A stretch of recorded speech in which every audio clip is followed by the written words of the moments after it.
Hello guys, most welcome. हम कर रहे हैं कंपनी लॉ में आज हम चैप्टर नंबर 2 स्टार्ट कर रहे हैं। फर्स्ट चैप्टर हमने अभी तक कंप्लीट कर लिया है। चैप्टर नंबर जो आज सेकंड हम स्टार्ट कर रहे हैं वो है एडमिनिस्ट्रेशन ऑफ कंपनी लॉ।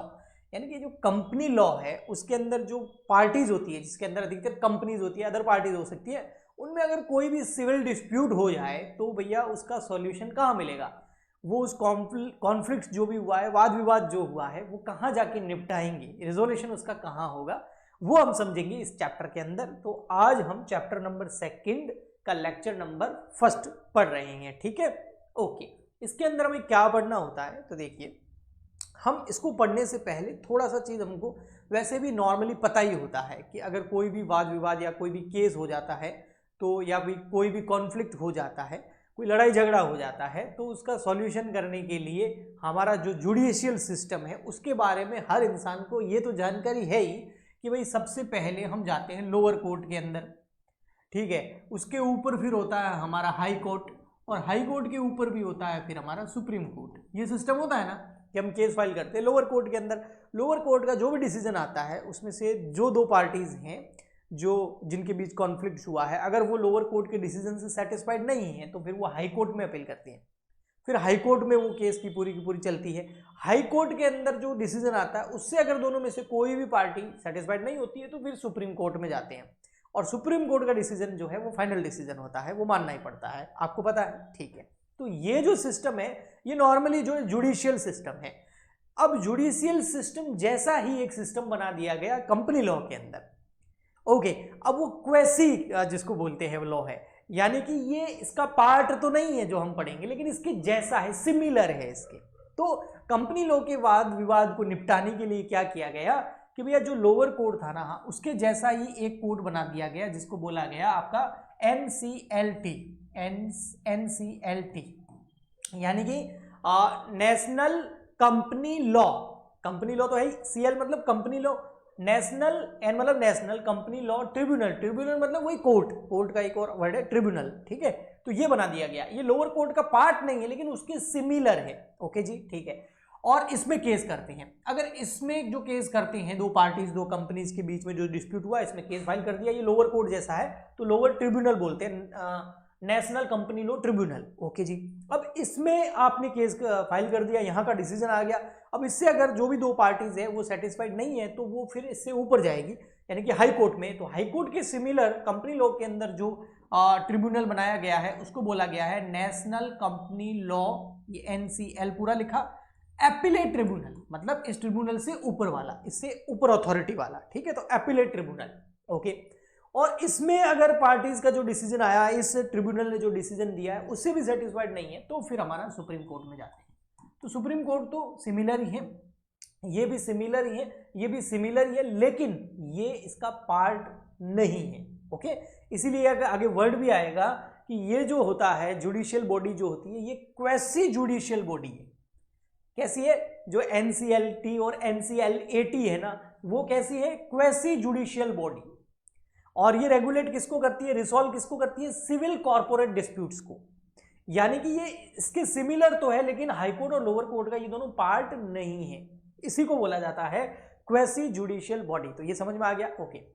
तो NCLT यानी कि ट्रिब्यूनल और NCLAT यानी कि अपीलेट ट्रिब्यूनल, तो ये दोनों जो है ये एस्टैब्लिश किए गए हैं अंडर कंपनीज एक्ट 2013 के अंदर। यानी कि जो कंपनीज एक्ट है, कानून है, लॉ है, उसके अंदर इनको एस्टैब्लिश किया गया है। और इनको कॉन्स्टिट्यूट कब किया गया?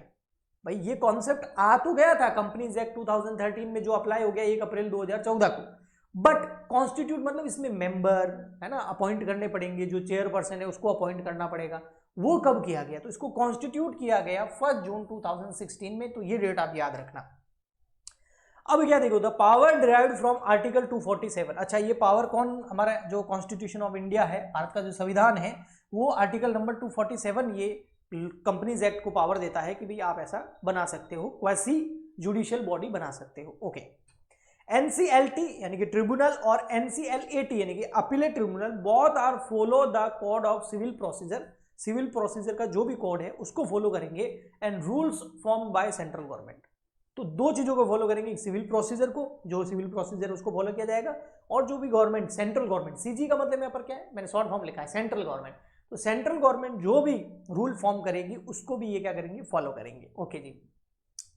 अब देखिए पहले क्या होता था, ये जो मैटर है NCLAT और NCLT, ये कौन कौन से मैटर पे काम करेगी, तो ये एक तो काम करेगी कंपनी लॉ बोर्ड पर, कंपनी लॉ बोर्ड से रिलेटेड जो भी मैटर होंगे उनके ऊपर ये काम करेगी।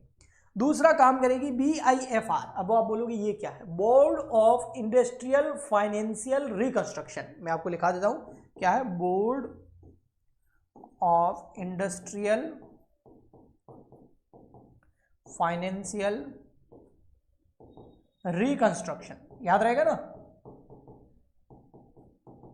ओके, तो ये इसका नाम है। तो इससे रिलेटेड जो भी इश्यूज होंगे उसको भी ये दोनों जो है हैंडल करेंगे। इसके अलावा AAIFR, अब ये क्या है, IFR वही है, इंडस्ट्रियल फाइनेंशियल रिकंस्ट्रक्शन। देखो इसमें भी IFR है, यहाँ भी IFR है, तो यहाँ और यहाँ IFR का मतलब सेम ही है, क्या है, इंडस्ट्रियल, I मतलब इंडस्ट्रियल, F मतलब फाइनेंशियल और R मतलब रिकंस्ट्रक्शन। ओके, यहाँ B का मतलब बोर्ड है, यहाँ का मतलब है अपीलेंट, आपका जो अथॉरिटीज हो गई उससे रिलेटेड, इंडस्ट्रियल फाइनेंशियल रिकंस्ट्रक्शन से रिलेटेड जो इश्यूज होंगे, कंपनी रिलेटेड जो भी मैटर्स होंगे हाई कोर्ट के, are now governed by NCLT।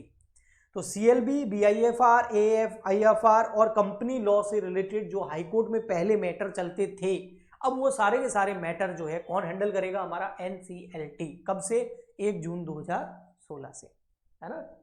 Okay, ठीक, समझ में आ गया। आइए अब इसको थोड़ा सा और समझते हैं, इनका कॉन्स्टिट्यूशन और समझते हैं। तो सबसे पहले मैंने जो आपको ऊपर बताया वो आपको यहाँ दिख रहा होगा, क्या क्या चीज़ें, ये देखो भैया, सबसे फर्स्ट हमारा यहाँ NCLT होता है, उसके ऊपर हमारा अपीलेंट अथॉरिटी होता है, national company law tribunal, national company law appellate tribunal, और फिर होता है सुप्रीम कोर्ट। ये मैं बता चुका हूँ आपको, देखो इसका ऊपर जाए RHE इसकी। अब यहाँ पर ये क्या क्या करते हैं, कॉर्पोरेट डिस्प्यूट से रिलेटेड, इंसॉल्वेंसी से रिलेटेड, बैंक करप्सी से रिलेटेड केस आप यहाँ कर सकते हो। इन दोनों को एस्टैब्लिश किया गया, इसको और इसको, ट्रिब्यूनल और अपीलेट ट्रिब्यूनल को 1/6/2016 को हम पहले पढ़ चुके हैं। ये एनालिसिस करते हैं सारे के सारे फैक्ट को, उसके बाद डिसीजन देते हैं। अब हम पढ़ते हैं सबसे पहले NCLT को। ओके, तो NCLT के बारे में देखिए जरा यहाँ पर, ठीक है। NCLT national company law tribunal, ठीक है। सबसे फर्स्ट इनका कॉन्स्टिट्यूशन कब किया गया, बार बार डेट आ रही है याद रखना, 1/6/2016 को, किसने, सेंट्रल गवर्नमेंट ने। अच्छा, सेंट्रल, सीजी मतलब सेंट्रल गवर्नमेंट, केंद्रीय सरकार। तो सेंट्रल गवर्नमेंट ने किसको अपॉइंट किया, एक तो इसके प्रेसिडेंट को अपॉइंट करता है, एक जुडिशियल मेंबर को अपॉइंट किया जाता है और टेक्निकल मेंबर को अपॉइंट किया जाता है। प्रेसिडेंट कितने होते हैं, एक होते हैं, और जुडिशियल मेंबर और टेक्निकल मेंबर कितने होंगे, 60, यानी कि टोटल 61 लोग होते हैं यहाँ पर। एक प्रेसिडेंट और जुडिशियल और टेक्निकल मेंबर दोनों मिला के 60 होंगे। जो प्रेसिडेंट को अपॉइंट किया जाएगा ना, हाँ, तो कौन करेगा, सीजी यानी कि सेंट्रल गवर्नमेंट, जुडिशियल मेंबर को सेंट्रल गवर्नमेंट, टेक्निकल मेंबर को central government. But central government जब प्रेसिडेंट को अपॉइंट करेगी ना, तो उससे पहले CJT यानी कि चीफ जस्टिस ऑफ ट्रिब्यूनल जो है उनसे कंसल्टेट किया जाएगा, उनसे कंसल्ट करके फिर प्रेसिडेंट अपॉइंट किया जाएगा। और जुडिशियल और टेक्निकल मेंबर जो 60 अपॉइंट किए जाएंगे, ये भी सीजी अपॉइंट करेगी, सेंट्रल गवर्नमेंट अपॉइंट करेगी। लेकिन इनको अपॉइंट करने से पहले जो सिलेक्शन कमेटी है उसकी रिकमेंडेशन मांगी जाएगी, यानी कि सिलेक्शन कमेटी एक बनाई जाएगी जो रिकमेंडेड करेगी कि भाई इन लोगों को आप मेंबर के रूप में जो है अपॉइंट कर सकते हैं, ठीक है। अब जो हमारा प्रेसिडेंट है और जो जुडिशियल मेंबर है और जो टेक्निकल मेंबर है, इनका टेन्योर कितना रहेगा, टेन्योर मतलब ये कितने टाइम तक काम करेंगे, तो ये 5 ईयर तक काम करते हैं। Tenure of president plus members कितना, 5 ईयर, और इनको रीअपॉइंट भी किया जा सकता है। लेकिन इनका मैक्सिमम क्या होगा, कब तक रीअपॉइंट कर सकते हैं भैया, तब तक कर सकते हैं जब तक प्रेसिडेंट की एज 67 ईयर नहीं हो जाती और मेंबर की एज जो है वो 65 ईयर नहीं हो जाती, तब तक आप इनको रीअपॉइंट भी कर सकते हो, और चाहो तो किसी और को भी अपॉइंट कर सकते हो। तो ये हो गया पूरा का पूरा NCLT का, नेशनल कंपनी लॉ ट्रिब्यूनल का। अब इससे जो ऊपर वाला है अपीलेट ट्रिब्यूनल, उसको समझते हैं। आई होप आपको अच्छे से समझ में आ रहा होगा, ठीक है, क्योंकि मैं थ्योरी नहीं लेके आया हूँ, पूरा स्ट्रक्चर लेके आया हूँ ताकि आपको अच्छे से समझ में आया। तो मेहनत करिए, तो इस पर लाइक तो बनता है, चैनल को सब्सक्राइब भी बनता है, कमेंट भी बनता है, ठीक है। ओके जी, मतलब सपोर्ट आपका बनता है। अब आते हैं हम national company law appellate tribunal को।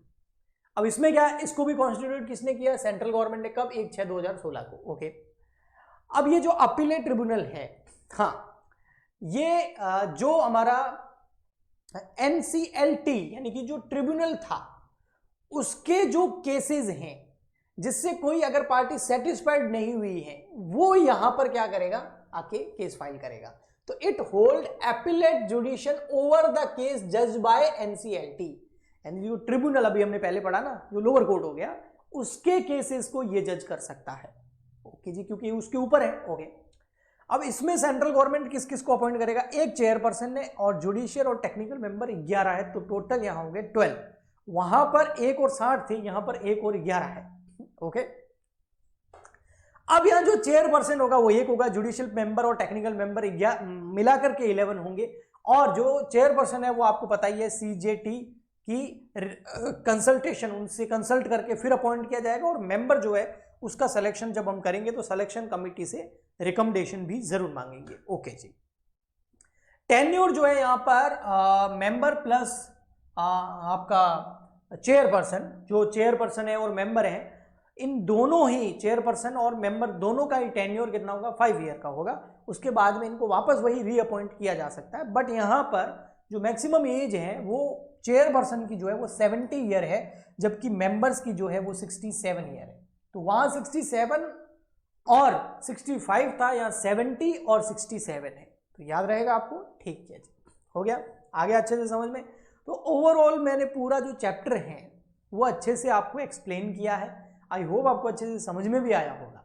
ये चार्ट अगर आपको चाहिए तो टेलीग्राम चैनल ज्वाइन कर लो, टेलीग्राम पर मैं इसका PDF अपलोड कर दूंगा। इसके अलावा इस चैप्टर में आगे अगर थोड़ा बहुत कुछ रहा हुआ है तो वो हम नेक्स्ट लेक्चर के अंदर अच्छे से समझेंगे। तो मिलते हैं नेक्स्ट लेक्चर में, आज के लिए इतना ही, तब तक के लिए goodbye and thank you.